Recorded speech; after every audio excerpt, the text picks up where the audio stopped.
This is 1316 Trigonometry. We're dealing with Chapter 5, Section 1, which is proving identities. I'm David Dipple from Lone Star College, Montgomery. Okay, when you're proving identities, you need to pick one side to work on, and work on it until it matches the other side. For example, if you have sine cotangent equals cosine, we're going to pick the left side because it's more complicated, and we're going to keep working on only the left side until we get to a cosine at the bottom. Okay, the first thing I'm going to do is change cotangent to cosine over sine. Then you'll notice the sines will cancel, and we will have cosine. Now, we are done at this point, and we have done nothing on the right side. We didn't multiply by anything, convert anything. You only worked on the left side. After we canceled, we were done. Again, there's nothing on the right side that we did.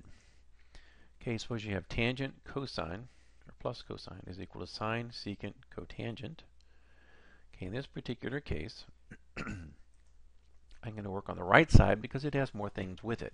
It has a sine and a secant and a cotangent. Okay, I'm going to multiply sine times secant and sine times cotangent, but I'm going to turn these into fractions, so the distributive property will be easier to see. So I'm going to take secant, make it 1 over cosine. Cotangent, make it cosine over sine. Then when I multiply sine, I'll get sine over cosine. And the second one, sine times the second one will cancel.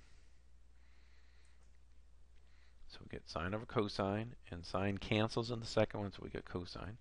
This turns into tangent plus cosine. And again, we're done because we have tangent plus cosine. We have done no work in this case on the left side. Okay, suppose you have cosine to the fourth minus sine to the fourth over cosine squared. It's equal to 1 minus tangent squared. Now we can work on either side, but I'm going to pick the left side because it's more complicated. It has more pieces in it. Okay, I can factor cosine to the fourth minus sine to the fourth because that is the difference of two squares.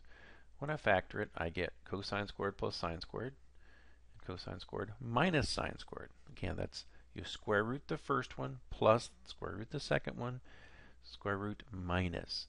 Okay, cosine squared plus sine squared is the number 1. That's an identity. So this turns into 1, and you get cosine squared minus sine squared over cosine squared. So if you separate this into cosine squared over cosine squared minus sine squared over cosine squared, two separate fractions, the cosine squared over cosine squared, then the minus, and sine squared over cosine squared.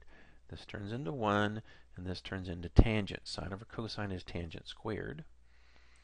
And again, we've done nothing on the right side, and we're done because we've reached what our right side said we were supposed to reach. So we've done nothing on the left side, or right side rather. All the work in this case was done on the left side. Okay, the next one we're going to look at is tan plus cotangent equals secant cosecant. And we can work on either side. In this case, I decided to work on the left side because these are two functions separated by a plus, and you can put them together by getting a common denominator, whereas these you'd have to split apart, and that's more difficult. So, tangent is sine over cosine. Cotangent is cosine over sine. Now, in order to add fractions to make into one multiplication, I need a common denominator, so this one needs a sine on top and a sine on the bottom. This one needs a cosine on both of them. So sine times sine is sine squared with a sine cosine. And then cosine times sine, or cosine times cosine is cosine squared with a sine cosine. Now I can combine the tops. Sine squared plus cosine squared is the number 1. And I have cosine sine. Now 1 over cosine and 1 over sine, if you make those separate, 1 over cosine and 1 over sine, again, multiply them together as separate this time. That's secant and cosecant, and we've reached what we wanted to on the right side. We've done no work on the right this time. We've only worked on the left side. It's very important that you don't change these and then move them over and do other creative things. Only work on one side per problem. Okay, with this one, 1 plus sine over cosine, cosine over 1 minus sine. These were equally complicated. In this case, I'm going to work on the right side. I could have worked on the left side. Now I'm going to multiply by the conjugate. 1 minus sign conjugate is 1 plus sign. So I had cosine over 1 minus sign. I'm going to multiply by 1 plus sign. And when I do, I get cosine times 1 plus sign on the top. Nothing happens to it. And the bottom turns into 1 times 1, which is 1. Sine and minus sign cancel, and minus sign minus times positive sign is minus sine squared. Okay, 1 minus sine squared is cosine squared. So I have cosine times 1 plus sine over cosine squared. Then this cosine will cancel with 1 over the bottom.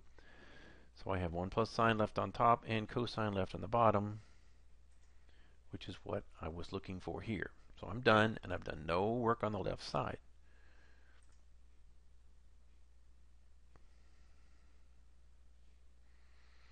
Not sure why I did that. So I'm done.